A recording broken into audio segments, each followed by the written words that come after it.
મહારાજની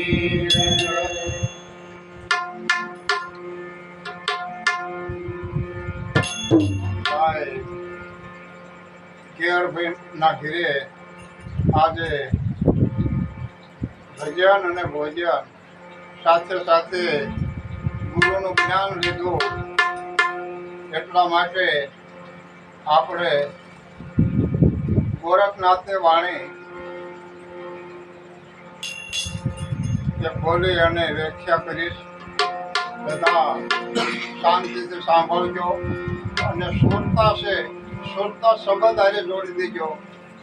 કારણ કે ગંગા સત્ય કીધું છે કે વીજળીના શંકરે મોતી પરવૈયો પાનભાઈ નકર અચાનક અંધારા થાય છે. આ વીજળીનો શંકારો કયો કે આપણે આ જિંદગી છે ને વીજળીના શંકારા જેવી છે.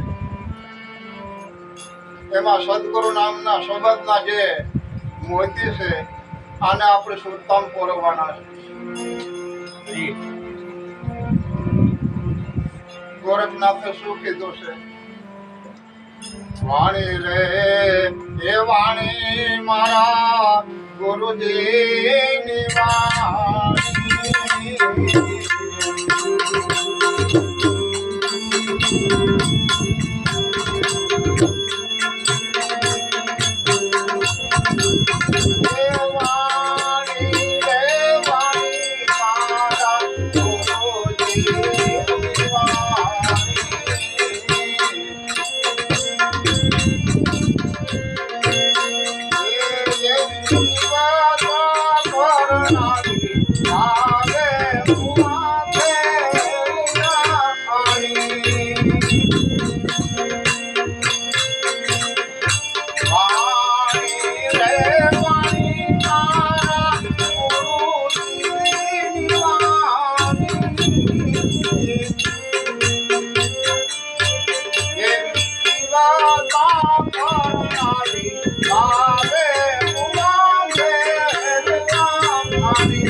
વાણી રે કે વાણી મારા ગુરુજીની વાણી જીવતા પરણાવી અને ભાવે મોવા કરી આણી. જ્યાં લગી આપણી સુરતા સદગુરુ મહારાજના શબ્દ નથી પહોંચી ત્યાં લગી એ જીવતી હતી એટલે જ્યાં ત્યાં બધે ફમે. ક્યાંક ભજનમાં જાય, ક્યાંક ગોવામાં જાય, ક્યાંક દેવી ડાકલામાં જાય, બધે ફર્યા રાખે. પણ જ્યારે સદગુરુ મળ્યા, સદગુરુનો શબ્દ મળ્યો અને સુરતા જ્યારે શબ્દ હારે લગ્ન કરી લીધા, શબ્દમાં મળી ગઈ, પછી એને જીવતા પરણાવી કહેવાય. અને મુવા પછી ક્યાં ગઈ? ઘેરે. કે જેનું ઘર ક્યાં હતું? એનું ઘર હતું એ શબ્દ હતો. આ શબ્દ આરે પહોંચી ગઈ, શબ્દનું ઘર નક્કી કરી લીધું. પછી કે ખીલો દૂધે અને મારે ભેંસ વલોવે, સસરો પારણીએ અને વહુ વેસોળે. હવે ખીલો કોઈથી દૂધે? આ વાત શક્ય છે? તમને બધાને શું લાગે છે? કારણ કે ખીલો કોઈ દી નો દૂધે, ભેંસ કોઈ દી વલોવે નહીં, સસરો પારણિયાને કોઈ દી વહુ ઘીસોળે નહીં. પણ જે ગોરખનાથે વાણી મૂકી છે, જે એના શબ્દ મૂક્યા છે, એને આપણે ખોટા ન કહી શકીએ. એને કાંઈક વિચાર કરીને મૂક્યો હોય છે તો આપણે એને હવળી કરી નાખવી પડે. ખાઈને દુકાને જઈને કપડા સીવવા નાખી, પછી સીવીને ઊંધે ઊંધા આપણને હકેલીને આપી દે, પછી આપણે ઊંધે ઊંધા કરી ન લેવાય, એને હવળા કરવા પડે. એમ આ વાણી છે, આને હવળે આપણે કરવાની છે. એટલે રામદેવજી મહારાજે કીધું કે પૂછો પૂરા પંડિતને, પૂછો સિદ્ધ સંન્યાસીને, આમાં નિજના ગુરુ કોણ? આ જમીન કેરી જાત કોણ? આસમાનના ગાજ કોણ? એ ગાજે એ મે વર્ષે આના દેવતા કોણ? એટલે કોઈ પૂરો પંડિત હોય એની પાસે જઈ અને આપણે એની વાત જાણવી પડે, ત્યાં આપણું લક્ષ દોરવું પડે, તો આપણને વાણીની વિશે કાંઈક સમજણ પડે. બાકી તો નકાર ગળા હવા કે ગાયા કરે, રાગડા તાણી તાણી, ભજનનો ભેદ સમજાણો નહીં, અને આખીર મતી મૂંઝાણી, સંતની વાણી નો સમજાણી. પણ જે ખીલો છે સદગુરુ મહારાજ છે, અને એના મુખમાંથી જે શબ્દની ધારા છે આ દૂધ જેવી છે. આ શબ્દનું વલોણું કોણ કરે? સુરતા વલોણું કરે. સુરતાને ગોરખે ભેંસ કીધી છે. સસરો કે પારણીએ બહુ ભેંસોળે.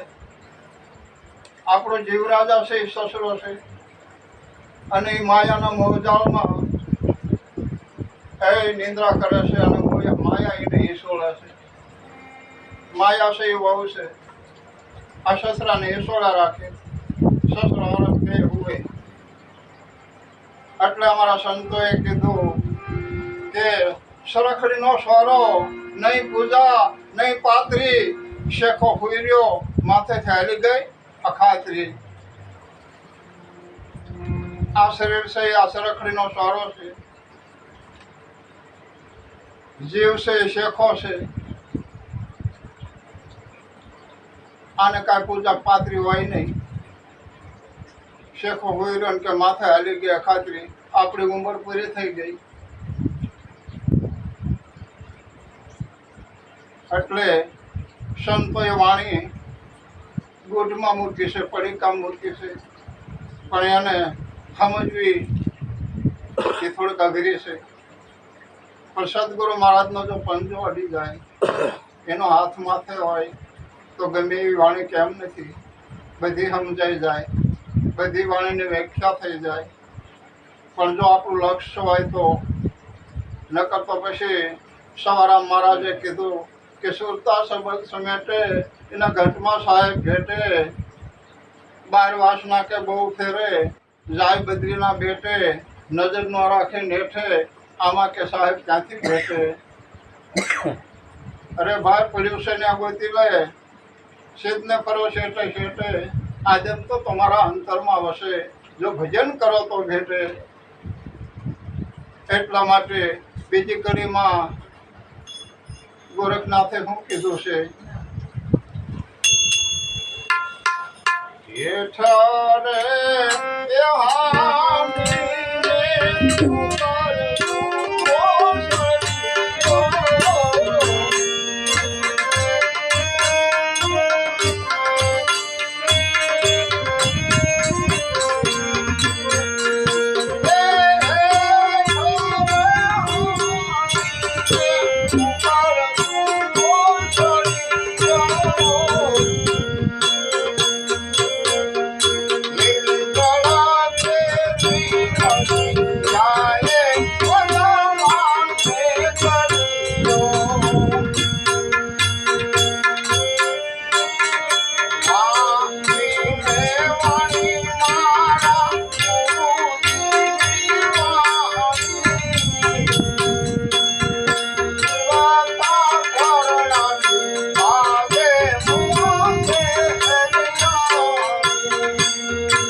हेठ हांडी के ऊपर सूलो से लो हमें जो हेठ हांडी होय અને ઉપર સૂલો મૂકો કોઈ દી ખીચડી પાકે આ શક્ય છે हेठ हांडी होय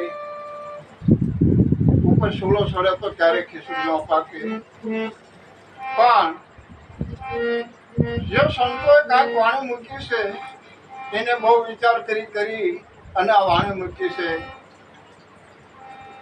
हेठ हांडी એટલે આપણું આ જે મેજ છે ને આ પેટ છે ને આ हेठ हांडी છે આ ઉપર સૂલો સડ્યો છે મુખ રૂપી આ મુખ છે સૂલો છે અહીંથી તમે કાસો ને પાકો ગમે એટલું નાખશો અહીંયા જ્યારે રસના અગ્નિમાં જાય ને અગ્નિ ફેટાઈ ચાલુ જ છે બધું હજમ એટલે આને हेठ हांडी કીધી છે અને ઉપર સૂલો સડ્યો જળ કેરી મત્સ્યા એટલે બગલાને કર્યો તો જળ કેરી મત્સ્યા સુરતા છે અને બગલો છે એ સદગુરુ મહારાજનો શબ્દ છે આ શબ્દને કોણ ગળી જાય સુરતાઈને ગળી જાય સુરતાઈમાં પરોવાઈ જાય અને જ્યારે સુરતાઈમાં મળી જાય ત્યારે પછી જેમ છે એમ સમજાઈ જાય પણ વાંધો ક્યાં પડ્યો કેમ સમજાતું નથી ઘણા બધા સંતો રાત દિવસ સમજાવે છે જ્યારે 500 ને સમજણ આપે તો 5 ને લાગે છે ને સમજણ નથી લાગતી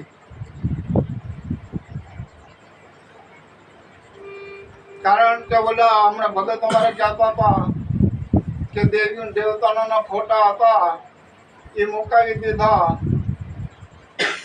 અને ગુરુના ફોટા મૂકી દીધા આ એ કારણ છે નથી સમજાય એવું ગુરુ મહારાજ છે એ ઘાટમાં રાખે છે ઘાટ તોડતા નથી ઘાટમાંથી અઘાટમાં લઈ જતા નથી એટલે શિષ્યને જેમ છે એમ સમજાતો નથી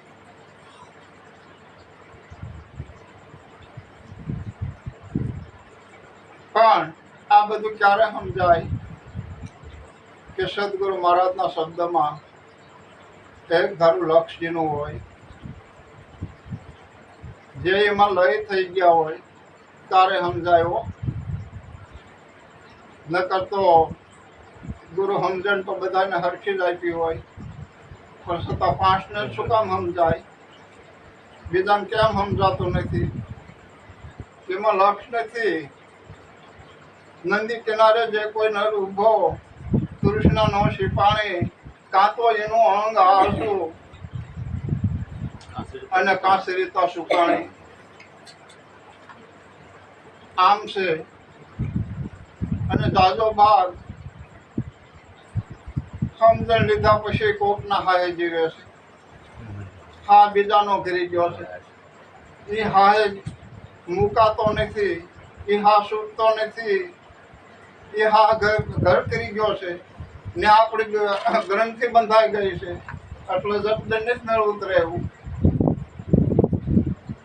એટલે સંતોએ કીધું ભક્તિ કોણ કરે શોરવીર ભક્તિ કરે ને આ જાત વરણ અને કુળ ને ખોઈ આ જ્યારે બધું ખોઈ જાય આ બધા આવરણો છૂટી જાય તારે ભક્તિનો માર્ગ હાથમાં આવે છે જપદન ભક્તિ ખાલી નથી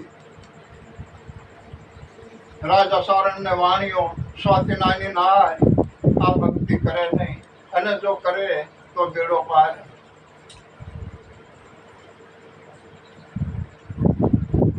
ત્રીજી કડીમાં ગોરખનાથે શું કીધું છે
रखेवाल ने खाधो, उल्टा मृगलाए पारादी में बांध्यो। आ शरीर से ये खेतर से आने कोई संतोए कायावाड़ी कीधी से, कोई खेतर कीधु, कोई जमीन कीधी। आ जरा पाकी जाए पछी के उल्टा मृगलाए पारादी ने बांध्यो। मन से मृगला से અને જે આપણો અહંકાર છે ને એ પારાદી છે। પણ જો મન સમજી જાય તો મન છે ને સુરતા બની જાય હો, મન જ સુરતા બની જાય। અને એ પછી અહંકારને જાળવીને બેઠ દે હેઠો, અહંકારને વશ કરી નાખે, આખો પાછો ન થવા દે। આ બધું મનનું કારણ છે। એટલે સંતોએ કીધું કે ઉલટા મૃગલાએ પારાદીને બાંધ્યો। મહામદે પણ એવું કીધું, મનરૂપી મૃગલાને એ મારો મહામદ કે મનરૂપી મૃગલાને મારો રે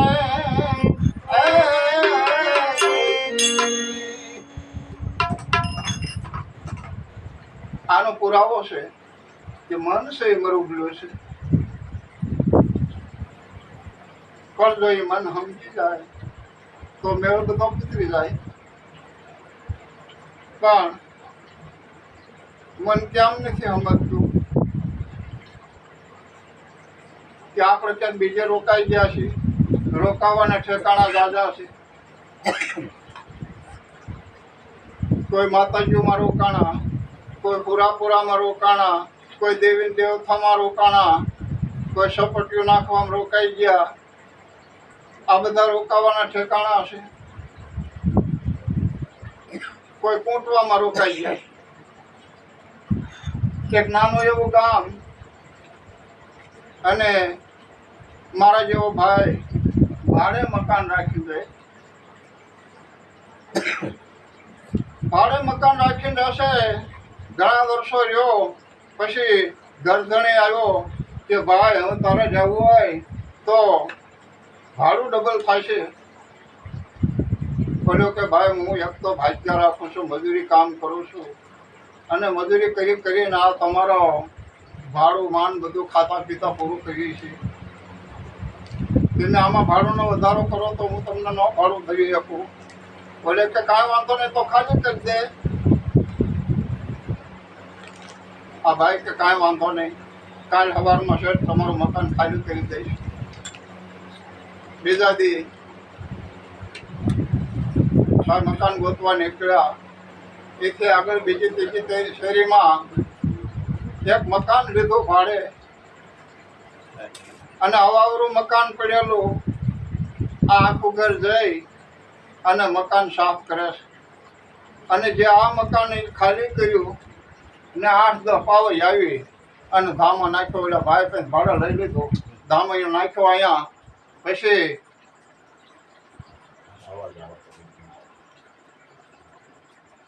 આ તો સાફ કરે છે।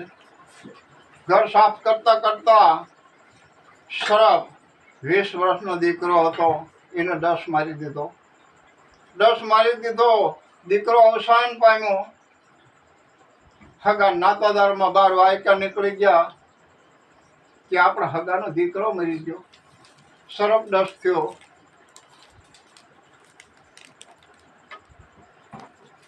બાયું 2-3 ગામની ભેગીઓ થઈ અને 21નું ટોળું આવ્યું, પણ ઘર જોયેલું નહીં। એમને એમ ત્યાં જૂનું ઘર રહેતા ત્યાં જ રહેતા હશે। એટલે બાયું તો સાજ્ય લેતા લેતા બધા આવ્યા ફળીમાં લઈ આવી અને જે ધડેલો લીધો, હાય રે હાય, હાય રે હાય। આ ધડેલો લીધો, પાવૈયા ઊભા થઈને મોટા મોટા ઘૂંઘટા તાણી એ હારે સડી ગયા। ઘણી બાજુ કોંટ્યું, પણ કોઈ ઊંચું રાખે નહીં, કોઈ સાનિયું રાખે નહીં। એટલે એકાબીજા મંડ્યું પાણીયું મારવા। એટલે આ કોઈ મૂક્યું કેમ કોઈ આપણને ઊભી રાખતી નથી, કોઈ કેમ સાઈનીઓ રાખતી નથી. હેઠિયું બેહો કે બધી હેઠિયું બેઠી,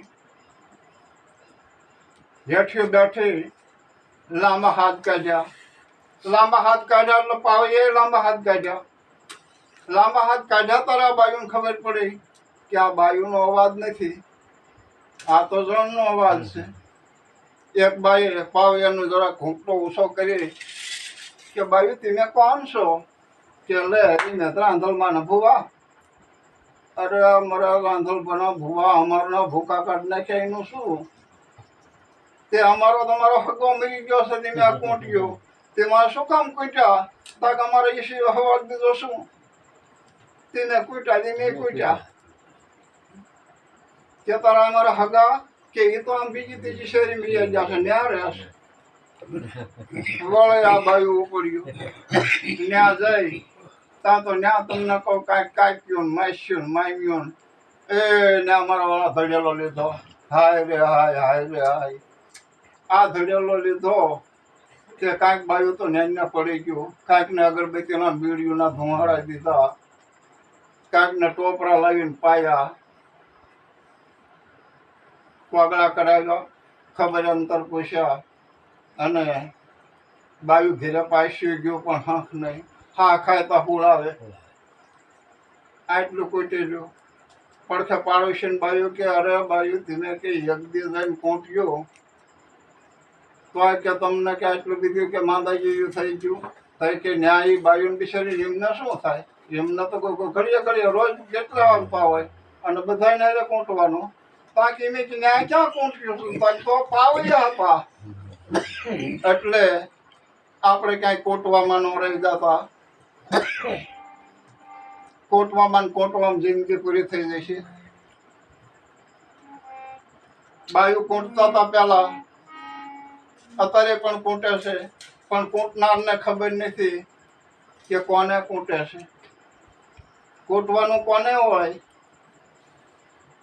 પેલા પાળ ચડતા ત્યાં ઢીંગાણું થતું અને હામાં માણસ ખૂન કરી નાખતા આનું, પછી હામાં ખૂન કરવા વાળાને કોટતા હતા. કોને કોટતા? એના નામના સાહિત્ય લેતા હતા. અને અત્યારે તાવ આવ્યો ને માંદો પડે ને માણસ મરી જાય તો કોટવાનું ચાલુ. કોટવું એ કોટવું, કાંઈ કોટવાની જરૂર નથી. દાસ ફિરાય ના પાડે છે. જલમાઈ તો સર્વે જવાના, આયા નથી રહેવાનું કોઈ, મરનારાને તમે સુરો એ રોનારા નથી રહેનાર રે, એ તે હરિનો રસ પીજીએ. ના પાડે છે સંતો, પોકારી પોકારીને કહે છે, પણ છતાં આપણે તો આ કાને સાંભળ્યું ઓલા કાને જય ભગવાન હતા એના એ ભજનમાં બેઠા ત્યાં લગી તોલા હલાવી હરે હરે. ગાવા વાળાને ગમ નહીં, સાંભળવા વાળાને હડાકો નહીં, તોલા હલાવવાને હરી હરી કરવાનું. ચોથી કડીમાં ગોરખનાથે શું કીધું છે?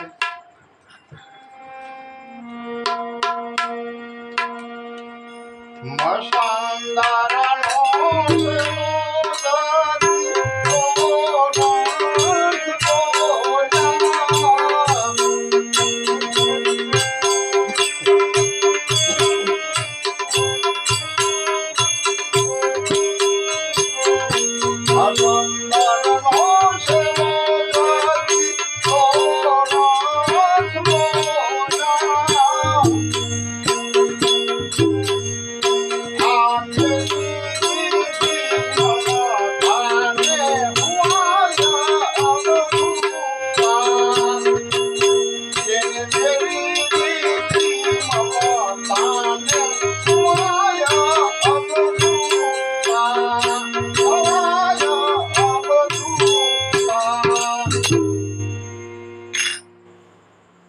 ગોરખનાથે આવી ઘણી અવળવાણીઓ છે. ગોરખનાથની છે દાસી જીવન, કબીર સાહેબ, ઘણાની અવળવાણી છે રામદેવજી મહારાજ, પણ આને જેમ સાહેબ સમજી વિચારી હવળી કરી અને બોલવું જોઈએ. અત્યારે મારી વાણીને વિરામ આપું. સદગુરુ મહારાજની જય.